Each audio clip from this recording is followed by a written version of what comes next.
Oke, balik lagi kembali bersama saya dalam acara berita malam ini. Selamat malam para pemirsa semuanya. Berita hari ini mengenai perihal jurnalisme di Indonesia dan dunia. Peran vital jurnalisme investigasi dalam memperkuat demokrasi.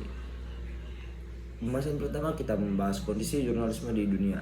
Indeks kebebasan pers di dunia menunjukkan volatilitas yang sangat besar dalam berbagai situasi, dengan kenaikan dan penurunan yang besar serta perubahan yang belum pernah terjadi sebelumnya, seperti kenaikan 18 peringkat di Brazil atau penurunan 31 peringkat di Senegal. Ketidakstabilan ini merupakan hasil dari meningkatnya agresivitas di pihak otoritas di banyak negara dan meningkatnya permusuhan terhadap jurnalis di media sosial dan dunia nyata.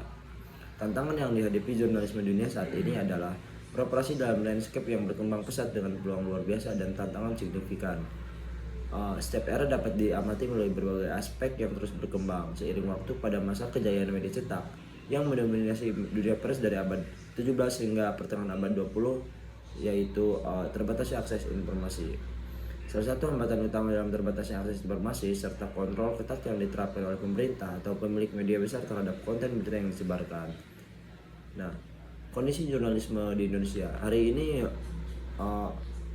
kebebasan pers di Indonesia mencerminkan kompleksitas lingkungan pers yang menghadapi berbagai tantangan seperti tekanan politik, disinformasi, dan kekerasan terhadap jurnalis.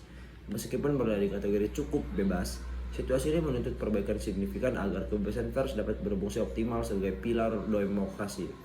Nah, dalam laporan World Press Freedom Index yang diterbitkan oleh Reportase Without pada tahun 2023, Indonesia mendapati peringkat ke-108 dari 180 negara.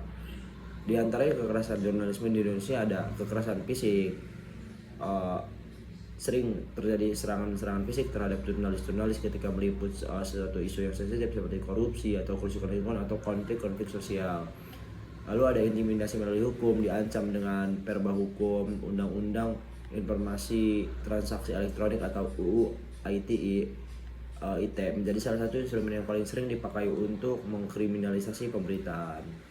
Nah, lalu ada ancaman cyberdoxing. Di era digital ini ancaman jurnalis meluas ke ranah daring, baik jurnalis yang menjadi korban doxing, penyebaran data pribadi, atau serangan siber oleh kelompok tertentu, termasuk buzzer-buzzer politik. Lalu ada pembunuhan yang belum terselesaikan. Kasus pembunuhan jurnalis Fuad Muhammad Safruddin Udin pada tahun 96 masih belum terungkap hingga sampai saat ini. Nah, jurnalisme juga berperan dalam menjaga keutuhan demokrasi agar demokrasi di Indonesia ini berjalan stabil dan sebagaimana semestinya media menjadi alat pengontrol demokrasi tersebut.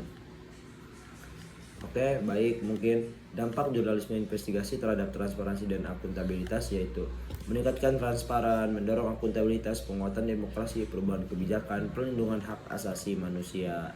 Mungkin itu saja laporan berita malam kali ini. Selamat malam, terima kasih dan sampai jumpa.